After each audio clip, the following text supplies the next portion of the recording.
திருச்செந்தூர் சுடலைமாட சுவாமி கோயில் கொடைவிழாவில் பக்தர்கள் காணிக்கையாக வழங்கிய சுமார் 2 டன் கிலோ கிடாக்கரியுடன் 3 டன் கிலோ அரிசி சமைக்கப்பட்டு பக்தர்களுக்கு மகா அன்னதானம் வழங்கப்பட்டது. தூத்துக்குடி மாவட்டம் திருச்செந்தூர் சுடலைமாட சுவாமி திருக்கோவில் ஆடி கொடைவிழா நடைபெற்றது. இதனையொட்டி சுடலைமாட சுவாமிக்கு வண்ண மலர்களால் அலங்காரம் செய்யப்பட்டு மகா தீபாராதனை நடைபெற்றது.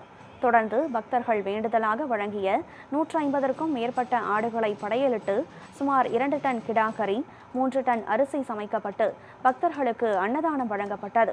மேலும் பக்தர்கள் நேர்த்திக்கடனாக வழங்கிய 300க்கும் மேற்பட்ட வாழைத்தார்களை கோயில் முழுவதும் கட்டி தொங்கவிடப்பட்டிருந்தது. இதில் நெல்லை, தூத்துக்குடி, கன்னியாகுமரி மாவட்டங்களிலிருந்து ஆயிரக்கணக்கான பக்தர்கள் கலந்து கொண்டு சுவாமி தரிசனம் செய்து அன்னதானத்தில் கலந்து கொண்டனர். அருள்மிகு சுடலைமாட சுவாமி திருக்கோயில் கொடைவிழாவை முன்னிட்டு கடற்கரையிலிருந்து திங்கட்கிழமைக்கு தீர்த்தெட்டு வந்து குடியரப்பு தீபாவளி நடத்தி நேற்று காலை சிறப்பு பூஜையும் மதிய கொடையும் நேற்று ராத்திரி அலங்கார தீபாவளி ராஜ அலங்காரத்தில் சுடலைமாட சுவாமிக்கு சிறப்பாக தீபாவளி நடைபெற்று கொடையில் சிறப்பாக நடைபெற்றது.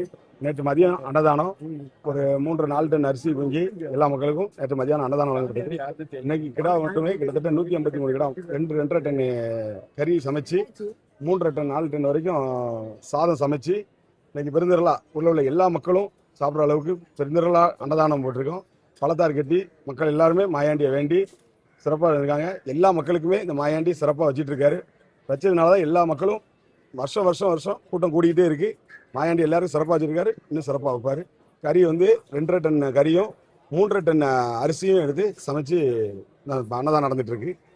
அன்னதானம் சிறப்பாக நடந்துட்டு இருக்கு. எல்லா மக்களும் வந்து சாப்பிட வந்துருக்காங்க. எல்லா மக்களும் பொதுவாக எல்லா மக்களும் எல்லா சமுதாய மக்களும் வந்து சாப்பிட்டு போயிட்டு இருக்காங்க. எல்லாரும் அருள் வாங்கிட்டு